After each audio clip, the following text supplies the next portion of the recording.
नमस्कार छात्रों, आज हम हमारे पाठ्यक्रम में लगाई हुई दूसरी जो एकांकी है पिकनिक, जिसको विष्णु प्रभाकर जी ने लिखा है, उसके बारे में चर्चा करने वाले हैं।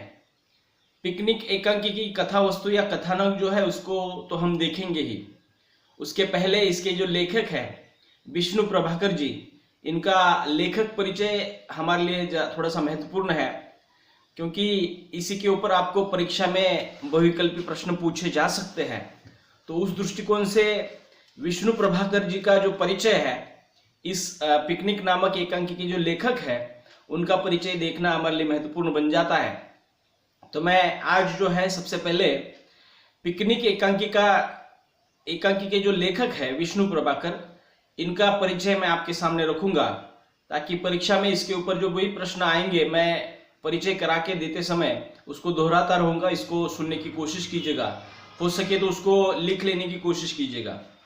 तो विष्णु प्रभाकर जी पिकनिक नामक एकांकी उन्होंने लिखी है और उनका परिचय कुछ इस प्रकार है। देखिए, हिंदी साहित्य में विष्णु प्रभाकर जी अत्यंत ही महत्वपूर्ण नाम है। उसके पीछे की वजह यह है कि उन्होंने जो भी रचनाएं लिखी है वो रचनाएं हिंदी साहित्य के लिए गौरव की गाथा के रूप में वहां पे सामने आती है। असल में विष्णु प्रभाकर जी सबसे पहले मूलतः रेडियो नाटककार के रूप में प्रचलित थे, अर्थात रेडियो पर नौकरी करने के कारण, आकाशवाणी पर नौकरी करने के कारण वहां पे नाट्य दिग्दर्शक के रूप में वहां पे काम कर रहे थे, और उसी रूप में वो वहां पे काम करने के कारण हिंदी साहित्य में रेडियो नाटककार के रूप में विष्णु प्रभाकर जी को जाना जाता था। और आगे चलकर रेडियो की प्रेरणा से ही उन्होंने नाट्य लेखन जो है प्रारंभ किया, और इस नाट्य लेखन की बदौलत ही उन्होंने वहां पे रंगमंचीय विधाएं जो है नाटक एकांकी, इसको लेकर उन्होंने अपनी कलम चलाई है। और हम देखते हैं कि उन्होंने धीरे धीरे किस प्रकार हिंदी साहित्य में अपनी पैठ बनाई, और कहानी, कविताएं, नाटक, उपन्यास, संस्मरण, जीवनी, ये सभी जो रचनाएं हैं उनके द्वारा ही लिखी गई है। अर्थात उन्होंने ये साहित्य की जो विभिन्न विधाएं हैं उसमें कलम चलाने के पीछे वजह यह थी कि उनकी प्रतिभा उतनी मात्रा में वहां पे कारगर सिद्ध हो रही थी। आवारा मसीहा नामक जो जीवनी है वो भी विष्णु प्रभाकर जी ने लिखा है, और ये शरद चंद्र बंकिम चटर्जी के नाम के आधार पर उन्होंने आवारा मसीहा नामक जीवनी लिखी है, जिसको पुरस्कृत भी किया गया है। तो ऐसे महान लेखक की एकांकी हम आज पढ़ने वाले हैं, तो उनके बारे में थोड़ी सी जानकारी हम ले रहे हैं। तो देखिए उनके बारे में क्या कहा जा रहा है। विष्णु प्रभाकर मूलतः रेडियो नाटककार रहे हैं। रेडियो की प्रेरणा से ही उन्होंने नाट्य लेखन प्रारंभ किया था। रेडियो एवं रंगमंची एकांकी क्षेत्र में विष्णु प्रभाकर जी ने अपना एक निश्चित स्थान बना लिया है। उनकी प्रतिभा सिर्फ एकांकीकार के रूप में नहीं, उपन्यासकार के रूप में भी विख्यात है। विष्णु प्रभाकर का जन्म उत्तर प्रदेश में स्थित मुजफ्फरनगर के गांव मीरापुर में 21 जून 1912 को हुआ। अब देखिए उनके बारे में, उनके जन्म स्थान के बारे में या जन्म तिथि के बारे में यहाँ पे जानकारी दी गई है।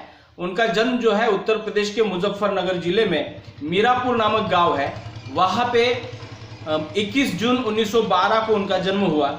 उनकी प्रारंभिक शिक्षा जो है, अर्थात प्राथमिक शिक्षा जिसको कहेंगे, हिसार, उत्तर प्रदेश में एक शहर है हिसार, जो वहाँ वो अपने मामा के यहाँ रहते हुए उन्होंने पूर्ण की है।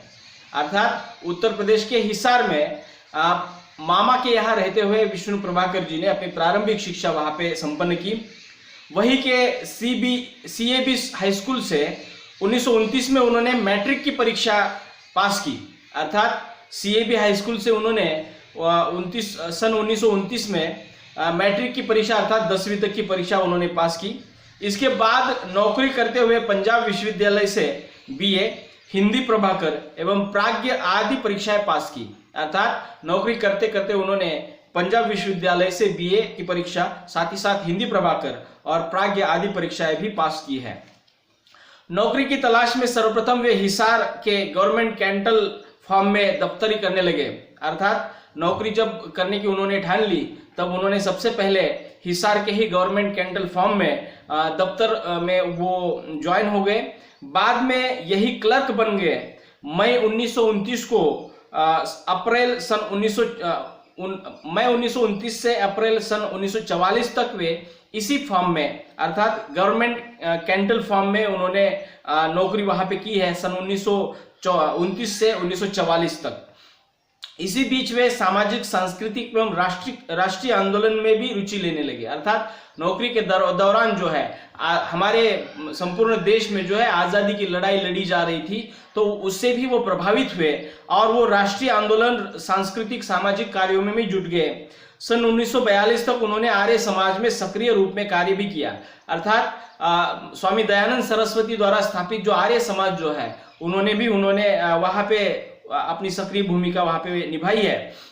राष्ट्रीय आंदोलन में परोक्ष रूप में भाग लेने के कारण उन पर पुलिस की निगरानी रहा करती थी। अर्थात वो आजादी के जंग में जो है अप्रत्यक्ष रूप से वहां पे सहभागी थे और प्रतिभाग ले रहे थे, तो पुलिस की जो नजर है या अंग्रेजों की नजर जो है उन पर हमेशा बनी रहती थी और इसलिए इसी के चलते 6 जून 1940 को वो पुलिस की तलाशी के शिकार भी बने। अर्थात 1940 में उन्हें हिरासत में ले लिया गया और अप्रैल सन 1944 में उन्होंने सरकारी नौकरी से त्यागपत्र दे दिया। अर्थात बाद में उन्होंने जब वो जेल में चले गए तो बाद में उन्होंने 1944 में जो है सरकारी नौकरी से अपना इस्तीफा दे दिया, त्यागपत्र दे दिया। बाद में वो आयुर्वेद महामंडल दिल्ली में अकाउंटेंट के पद पर काम करने लगे। अर्थात दिल्ली में एक कार्यालय है आयुर्वेद महामंडल बोल के, वहां पे उन्होंने अकाउंटेंट बोल के काम शुरू किया। यह काम 31 मार्च 1946 तक चलता रहा। अर्थात ये काम, अकाउंटेंट का काम जो है 31 मार्च 1946 तक उन्होंने पूरा किया। इसके उपरांत आकाशवाणी के दिल्ली केंद्र में नाटक निर्देशक के रूप में वो नियुक्त हुए। उसके उपरांत जो है आकाशवाणी के दिल्ली केंद्र में वो नाटक निर्देशक के रूप में नियुक्त हुए। यह कार्य लगभग 2 वर्ष करने के बाद कुछ कारणवश यहां से भी उन्होंने त्यागपत्र दे दिया। आकाशवाणी पर वो नाट्य दिग्दर्शक या नाटक दिग्दर्शक के निर्देशक के रूप में वहां पे काम कर रहे थे और वहां पर लगभग उन्होंने 2 साल तक काम किया और वहां से भी उन्होंने इस्तीफा दे दिया। तब से वे स्वतंत्र लेखन कार्य में जुट गए। जब उन्होंने आकाशवाणी से त्यागपत्र दे दिया तो वहां से लेकर उन्होंने स्वतंत्र लेखन कार्य जो है, अपनी कलम जो है यहाँ पे लेखक के तौर पर उन्होंने स्वतंत्र रूप से लिखना शुरू किया। विष्णु प्रभाकर की बचपन से पढ़ने लिखने में रुचि थी। उनकी पहली रचना दिवाली के दिन सन 1931 में हिंदी मिलाप में प्रकाशित हुई। अब विष्णु प्रभाकर की जो पहली रचना है उसका नाम मैं फिर से एक बार दोहराता हूं, ये शायद बहुविकल्पी के लिए पूछा जा सकता है। तो उनकी पहली रचना है दिवाली के दिन। ये सन 1931 में हिंदी मिलाप नामक पत्रिका में जो है प्रकाशित हुई है। सन 1931 में हिंदी मिलाप नामक पत्रिका में विष्णु प्रभाकर जी की पहली रचना जो है दिवाली के दिन ये प्रकाशित हुई। सन 1934 से उनका नियमित लेखन कार्य शुरू हुआ। अर्थात उसके बाद वो नियमित तरीके से लिखने लगे। उन्होंने अपने परिवेश की व्यथा, अर्थात अपने आसपास क्या है, अपने आसपास की पीड़ाएं क्या है, समस्या क्या है, अभिव्यक्त करने के लिए उन्होंने लेखनी का सहारा लिया। अर्थात अपने परिवेश के साथ साथ अपने आसपास जो भी कुछ व्यथाएं हैं, पीड़ाएं हैं, यातनाएं हैं या संत्रास है या जो भी कुछ शोषण की स्थितियां हैं, उसको उन्होंने अपने लेखनी के सहारे लिखने की शुरुआत की है। उनकी 50 से अधिक पुस्तकें प्रकाशित हुई है। उनके द्वारा लेखन कर्म से जो है लगभग 50 से अधिक पुस्तकें जो है प्रकाशित हुई है। बंगाली भाषा के श्रेष्ठ साहित्यकार श्री शरत चंद्र चटर्जी की अप्रतिम जीवनी आवारा मसीहा इनकी रचना है। अर्थात बंगाली लेखक, बंगाली भाषा के जो श्रेष्ठ साहित्यकार है शरत चंद्र चटर्जी, इनके ऊपर लिखी गई अप्रतिम जीवनी जो है आवारा मसीहा नामक, ये विष्णु प्रभाकर जी ने ही लिखी है। और यह पुस्तक जो है हिंदी जीवनी साहित्य की सर्वश्रेष्ठ रचना मानी जाती है। आवारा मसीहा नामक ये रचना जो है हिंदी साहित्य के जीवनी विधा के अंतर्गत सर्वश्रेष्ठ रचना मानी जाती है। इसे साहित्य कला परिषद दिल्ली द्वारा पुरस्कृत किया गया है। आवारा मसीहा इस रचना को जो है दिल्ली की एक संस्था है साहित्य कला परिषद, इसके द्वारा उसे पुरस्कृत किया गया है। गांधीवादी चिंतन से प्रेरित होने के कारण गांधीवादी विचारों की सात्विकता इनके एकांकी में दिखाई देती है। अर्थात इनके द्वारा लिखी गई एकांकियां जो है ज्यादातर गांधीवाद से प्रभावित है, और वो स्वयं जो है गांधी से प्रभावित होने के कारण, गांधी के चिंतन से प्रभावित होने के कारण उनकी रचनाओं में या उनके जो भी लेखन कर्म है उसमें गांधी के विचारों की सात्विकता वहां पे दिखाई देती है। उनकी रचनाओं में मानवतावाद, सांस्कृतिक चेतना, नैतिक मूल्यों और मनोविज्ञान की दृष्टि में रखकर एकांकियां लिखी हुई दिखाई देती है। अर्थात उनकी रचनाओं के जो विषय है मुख्यतः मानवतावाद है, अर्थात मनुष्य के प्रति मनुष्य का व्यवहार कैसे होना चाहिए और मानवता और धर्म किस प्रकार वृद्धिंगत होगा, तो उसके ऊपर भी उन्होंने लिखा है। साथ ही साथ सांस्कृतिक चेतना, हमारे भारतवर्ष में या हमारे भारत के गौरवशाली इतिहास के सांस्कृतिक परिवेश को भी उन्होंने लिखने की कोशिश की है। साथ ही साथ सामाजिक जीवन में जीते समय नैतिक मूल्यों की आवश्यकता, ये सभी बातें इनके रचनाओं में दिखाई देती है। और नया जो विषय है मनोविज्ञान, अर्थात मानसिक पटल पर या मानसिक तौर पर हमारे आचरण की जो स्थिति है या मनोविज्ञान की दृष्टि से भी उन्होंने बहुत सारी रचनाएं लिखी है। तो इस प्रकार उन्होंने अनेक एकांकियों का सृजन जो है मानवतावाद, सांस्कृतिक चेतना, नैतिक मूल्य और एक मनोविज्ञान की दृष्टि से उन्होंने की है। इनके द्वारा लिखी गई रचनाएं हैं, और ये रचनाएं सबसे पहले मैं नाम पढ़ूंगा और ये कब प्रकाशित हुई, अर्थात वह वर्ष पढ़ूंगा। आपको समझना है कि पहले नाम और उसके बाद में जो वर्ष आएगा वो उस समय वो प्रकाशित हुआ था। तो सबसे पहले उनके द्वारा लिखे गए जो उपन्यास है, पहला उपन्यास 1955 में निशिकांत नामक एक उपन्यास उन्होंने लिखा। निशिकांत नामक उपन्यास सन 1955। तट के बंधन 1955, अर्थात 1955 में उनके द्वारा 2 उपन्यास प्रकाशित हुए, वो थे निशिकांत और तट के बंधन। स्वप्नमयी 1969, अर्थात स्वप्नमयी नामक एक उपन्यास है, वो 1969 में प्रकाशित हुआ। उसके बाद कोई तो नामक उपन्यास 1980 में प्रकाशित हुआ। ढलती रात, अर्धनारीश्वर, दर्पण का व्यक्ति घूम रही है, अर्थात दर्पण का व्यक्ति और परछाई आदि उपन्यास ये उसी दौरान वहां पे प्रकाशित हुए हैं। इसके बाद इनके द्वारा संघर्ष के बाद 1953 में यह रचना प्रकाशित हुई। संघर्ष के बाद धरती अब भी घूम रही है, ये 1959 में ये कहानी संग्रह प्रकाशित हुआ। संघर्ष के बाद 1953 में ये कहानी संग्रह प्रकाशित हुआ। धरती घूम रही है 1959 में प्रकाशित हुआ। खंडित पूजा 1962 में ये प्रकाशित हुआ। मेरी 33 कहानियां 1967 में ये कहानी संग्रह प्रकाशित हुआ। पुल टूटने से पहले 1977 में यह कहानी संग्रह प्रकाशित हुआ। मेरे वतन नामक कहानी संग्रह 1980 में प्रकाशित हुआ। खिलौने, आदि और अंत, एक कहानी का जन्म, रहमान का बेटा, जिंदगी के थपेड़े, एक और कुंती और जिंदगी एक रिहर्सल आदि कहानी संग्रह जो है इसी दौरान उनके प्रकाशित हुए हैं।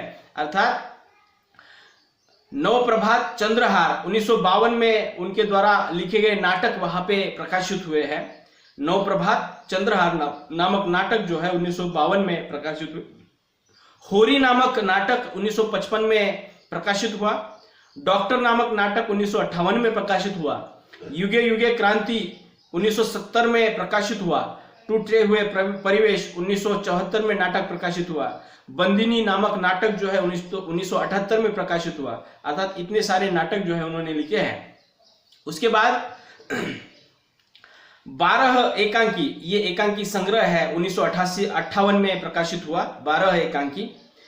10 बजे रात 1958 में ये एकांकी प्रकाशित हुई। ये रेखाएं, ये दायरे 1963 में प्रकाशित हुई। ऊंचा पर्वत गहरा सागर 1966। प्रकाश और परछाई मेरे प्रिय एकांकी 1970 और मेरे श्रेष्ठ रंग एकांकी 1979 आदि एकांकी संग्रह जो है उनके प्रकाशित हुए हैं। चलता चला जाऊंगा, ये कविता संग्रह जो है उनका प्रकाशित हुआ है। चलता चला जाऊंगा कविता संग्रह। आवारा मसीहा नामक जीवनी जो है 1974 में प्रकाशित हुई। अमर शहीद भगत सिंह 1976 में, ये भी जीवनी उनके द्वारा लिखी गई है। सरदार वल्लभ भाई पटेल और काका कालेलकर आदि जीवनियां उन्होंने लिखी है। जाने अनजाने 1960, कुछ शब्द रेखा है 1965, यादों की तीर्थ यात्रा, मेरे अग्रज मेरे मित्र समांतर रेखा है, मेरे हमसफर और राह चलते चलते आदि संस्मरण जो है उन्होंने लिखे हैं। तो संस्मरण के रूप में जाने अनजाने 1960, कुछ शब्द रेखा है 1965, यादों की तीर्थ यात्रा, मेरे अग्रज मेरे मीत, समांतर रेखा है, मेरे हमसफर और राह चलते चलते आदि संस्मरण जो है उन्होंने लिखे हैं। साथ ही साथ जन समाज और संस्कृति एक समग्र दृष्टि, ये निबंध उन्होंने लिखा है। और क्या खोया क्या पाया, ये भी निबंध जो है उन्होंने लिखा है। और ऐसे महान साहित्यकार रचनाकार की मृत्यु जो है 11 अप्रैल 2009 को नई दिल्ली में हुई है। अर्थात देखिए, इतना बड़ा रचना संसार जो है इनका है, इनके द्वारा लिखी गई कहानियां, उपन्यास, नाटक, जीवनियां, संस्मरण, साथ ही साथ एकांकियां, ये सभी रचनाएं जो है हिंदी साहित्य के लिए गौरव की बात है। और ऐसे महान रचनाकार की मृत्यु जो है 11 अप्रैल 2009 को नई दिल्ली में हुई है। तो ये मैंने दो तीन बार जो भी कुछ बातें दोहराई है, उन बातों को थोड़ा सा फिर से एक बार सुनने की कोशिश कीजिएगा, क्योंकि उसके ऊपर ही बहुविकल्पी के प्रश्न पूछे जा सकते हैं। तो बहुविकल्पी की दृष्टि से भी ये लेखक परिचय महत्वपूर्ण है, तो उसको सुनने की कोशिश कीजिएगा। मैंने जितनी जो भी बातें दोहराई है उसको लिख लीजिएगा, ताकि परीक्षा में आपको वो लिखने के लिए आसान हो जाए। तो अगले लेक्चर में हम इस एकांकी में जो भी कुछ पात्र है उनका परिचय लेकर हम इस एकांकी की कथा वस्तु को समझने वाले हैं। और मुझे लगता है कि हमें अब समय थोड़ा सा कम है, हमें जल्दी जल्दी ये आगे की बातें जो है समाप्त करनी है। लगभग हमें 6 एकांकियां समाप्त करनी है। इसमें से एक एकांकी हमारी हो गई है, दूसरी की हमने शुरुआत की है और 4 बज जाती है। तो मैं कोशिश ये करूंगा कि अपने स्तर पर इन एकांकी के कथा वस्तुओं को समझाने की कोशिश करूंगा, लाइन टू लाइन पढ़ाने की बजाय अगर इसकी कथा वस्तु संक्षेप में आपके सामने प्रस्तुत की जाए, साथ ही साथ इसमें प्रस्तुत होने वाले जो पात्र है उनका भी परिचय पहले करा के देकर जो है इसकी कथा वस्तु मैं अपने शब्दों में आपके सामने प्रस्तुत करूंगा, ताकि आपको ये एकांकियां पढ़ते समय समझ में आ जाएगी और निर्धारित समय में हमारा पाठ्यक्रम भी पूरा हो जाएगा। तो अगले लेक्चर में मैं एक कथा वस्तु आपके सामने संक्षेप में रखूंगा और साथ ही साथ पात्र परिचय भी आपको करा के दे दूंगा। तो मिलते हैं अगले लेक्चर में, तब तक के लिए रुकते हैं। धन्यवाद।